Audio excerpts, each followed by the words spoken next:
paz do Senhor, irmãos. Muito boa noite.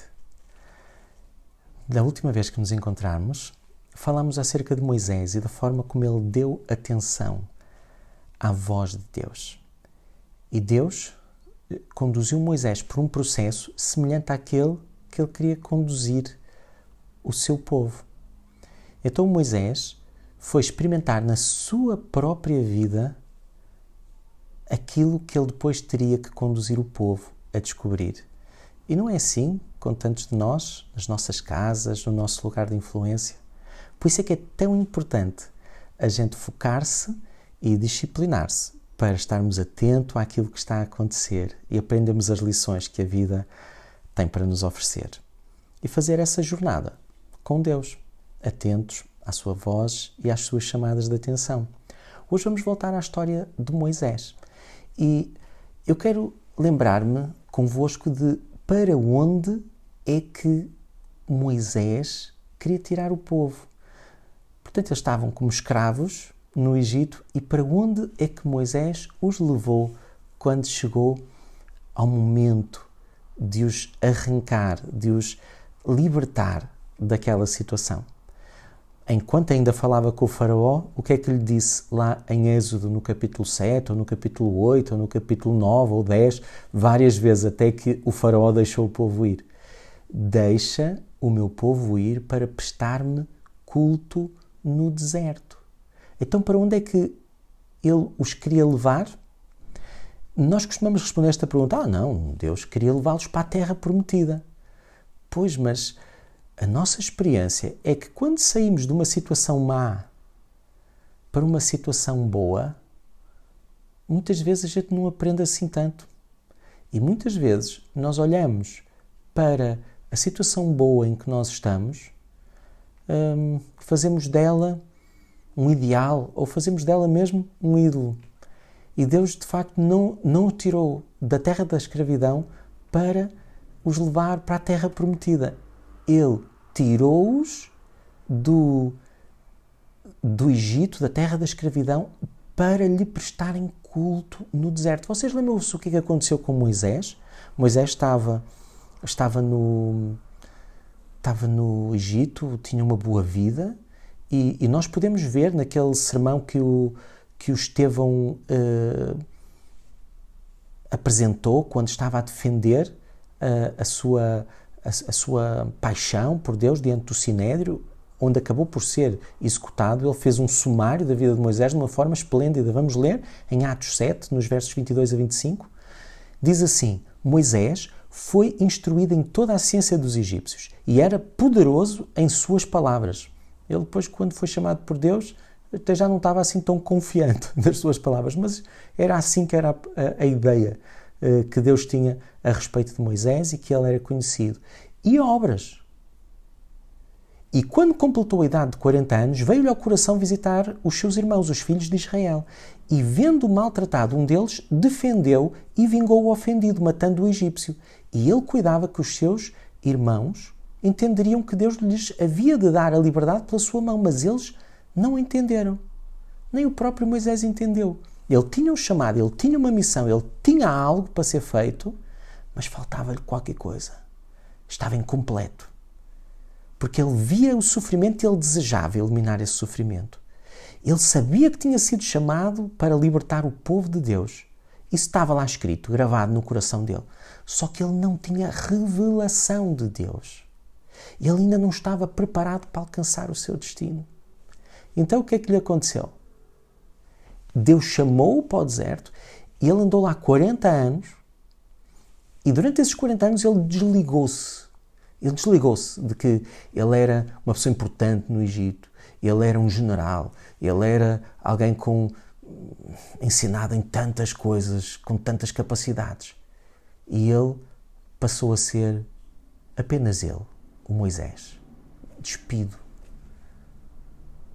E de repente, depois de Deus o conseguir desligar daquilo que ele era, dá-lhe um novo senso de identidade.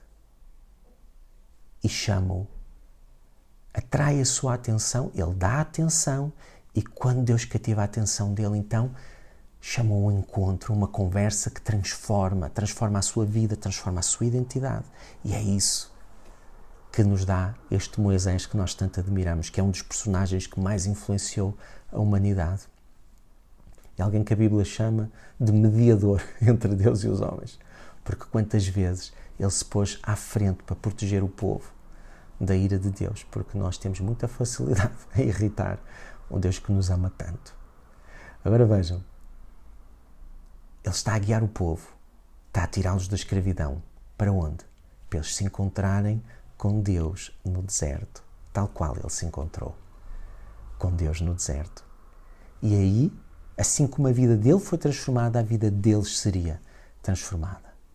Porque assim como Deus mudou Moisés no Sinai, no Monte Sinai, aquele povo precisava de uma experiência similar. E, de facto, Moisés era um líder, mas aquele propósito não estava completo.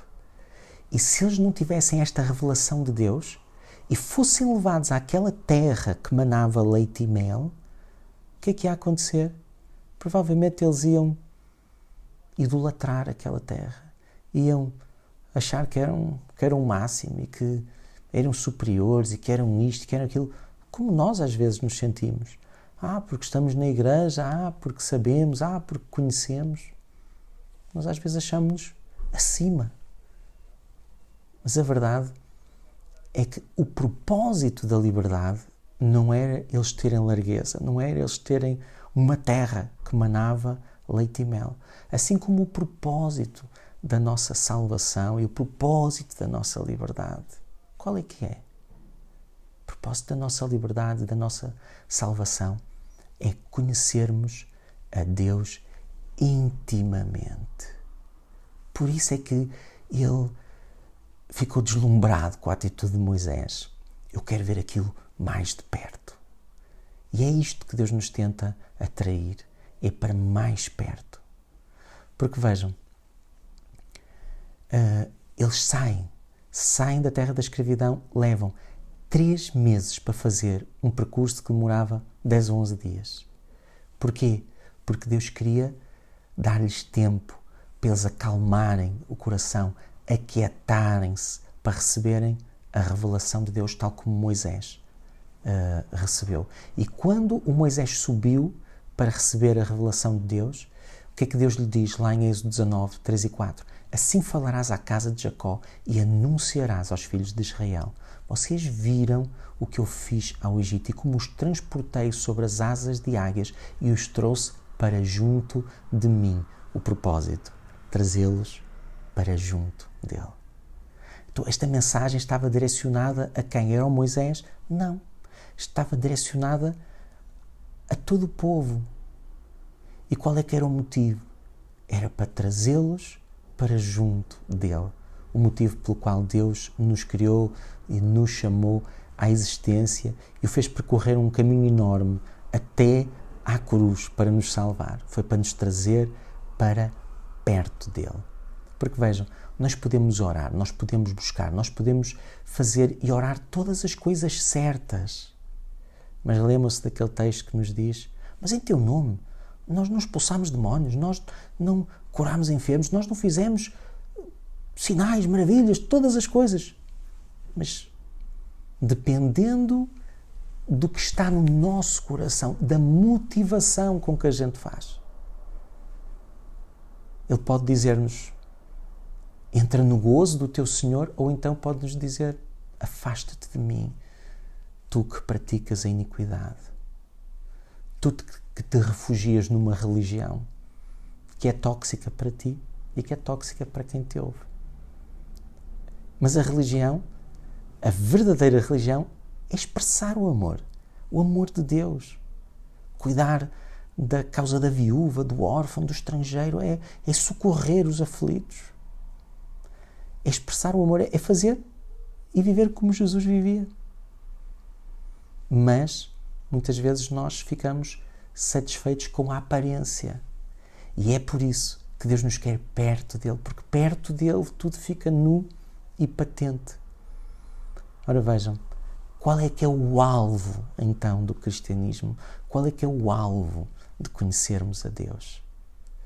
É conhecermos a Deus intimamente. É conhecermos a sua verdadeira natureza. Porque se nós não descobrirmos, de facto, quem Ele é, como é que a gente vai tirar as pessoas da escravidão? De facto, vamos é trazer os outros para uma nova escravidão. E nós sabemos que há formas de religião que são altamente aprisionadoras. Nós próprios, se calhar, até já vivemos a nossa assim.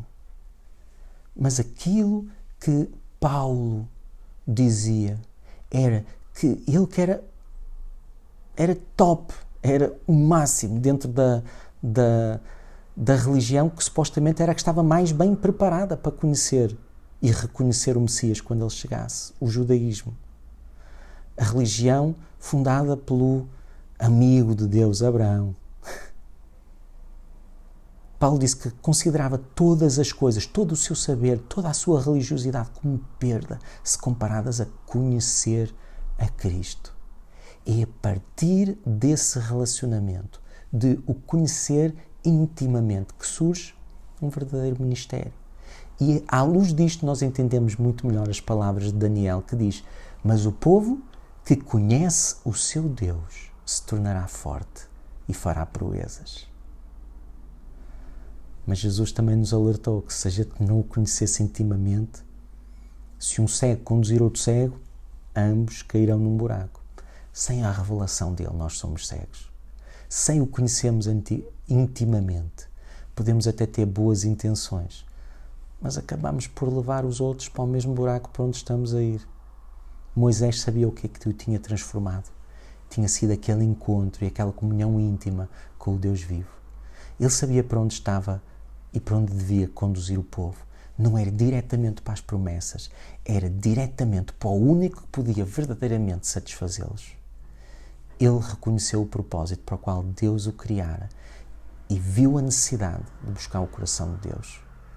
E o coração de Deus não nos é revelado nas suas bênçãos, mas sim em ouvir as suas palavras, face a face. Por isso é que nós temos que deixar de lado toda a corrupção e as parcerias que nós fazemos. Deixar tudo de uma vez por todas, como Deus diz. Não nos associarmos com aqueles que nos vão mergulhar naquilo que é sujo.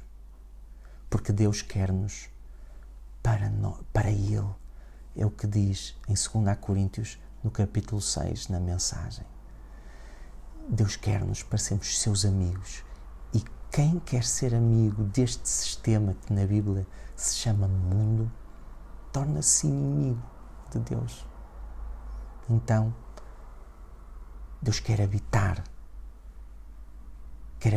connosco, quer andar entre nós, quer ser o nosso Deus e quer que a gente seja o seu povo. E por isso diz-nos: saiam desse sistema, separem-se, diz o Senhor.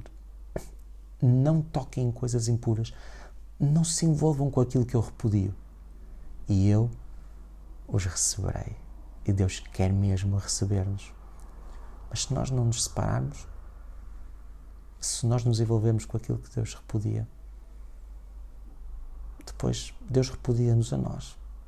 Porque Ele não diz que tem santidade, não, Ele é santo. E na presença dEle nós não podemos ser de qualquer maneira. Podemos chegar de qualquer maneira, mas não somos nós que definimos as regras. É Ele que nos atrai com o seu amor e Ele não nos pede nada que seja difícil. Ele pede-nos coisas que podem ser exigentes, mas recompensa-nos de uma forma tão extraordinária. E não é do lado lá do céu apenas, é do lado de cá que nós vemos a transformação, que nós vemos a mudança. Até aquele bandido que morreu na cruz se viu a mudança da atitude e o contraste entre a atitude dele e o outro. Salva-te a ti mesmo e a nós, a pensar nele. Ele, Jesus, lembra-te de mim quando entrares no teu reino. Será que ele era assim antes de conhecer Jesus? Não era. Ele pensava em assaltos e em bandidagens. Mas depois de conhecer Jesus, o que ele pensava era em conhecê-lo intimamente. Vamos perseguir isso até o alcançarmos. Deus vos abençoe muito.